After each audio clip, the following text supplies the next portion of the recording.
কিছু কিছু বিষয় আছে তাকদীরে যেগুলো কনস্ট্যান্ট ফিক্স, এগুলো কখনো পরিবর্তন হবে না। যেমন জীবন, আপনার মৃত্যু, আপনার হায়াত ইত্যাদি ইত্যাদি। কিছু বিষয় আছে যেগুলো ঝুলন্ত, মুআল্লাকা, এগুলো ভালো কাজ দিয়ে পরিবর্তন হয়, দোয়া দিয়ে পরিবর্তন হয়, নেকির কাজ দিয়ে, তাকওয়া দিয়ে পরিবর্তন হয়। যেমন কেউ যদি আত্মীয়তার সম্পর্ক বজায় রাখে, তার রিজিক বাড়বে, তার হায়াতে বরকত হবে।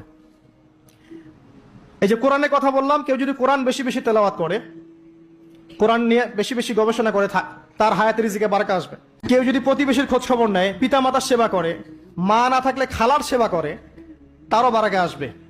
কেউ যদি বেশি বেশি দোয়া করতে থাকে, আল্লাহর কাছে প্রচুর দোয়া করে, খালি দোয়া আর দোয়ার উপর থাকে, দেখবেন ও বিপদ আপদে কম পড়বে।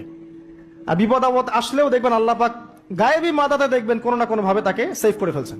কারণ দোয়া দিয়ে তাকদীর পরিবর্তন হতে পারে। আর কিছু বিষয় কনস্ট্যান্ট, এগুলো পরিবর্তন হবে না।